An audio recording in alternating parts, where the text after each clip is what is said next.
Welcome to College Hoops Weekly, presented by Jif. I'm your host, Claudette Montana, joined by SI college basketball writer Emma Baccellieri to recap the Sweet 16 and Elite 8 in the women's NCAA tournament. Emma, which team impressed you the most this past weekend? UConn was the most dominant team of this weekend for me. You had two really big performances from Paige Bueckers and Sarah Strong.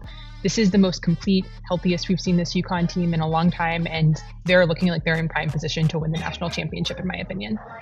We have a couple of GOATs heading to the Final Four, like Dawn Staley and Gino Auriemma. Which coaching performance impressed you the most this past weekend? I was most impressed by the coaching job by Corey Close of UCLA. She was put in a tough position in the second quarter of that Elite Eight game with Lauren Betts in foul trouble. That's obviously, their biggest and best player. Everything runs through her.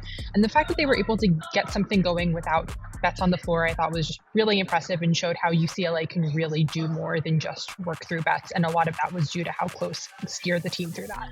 And now for our difference maker of the day. Jif makes the difference when trying to save the celery. Let's take a look at the difference makers of the tournament. So many players had great performances this past weekend, but which player stood out to you as the biggest difference maker? I'm going to go with Chloe Kitts of South Carolina. She hit some really clutch foul shots down the line to cinch that win over Duke.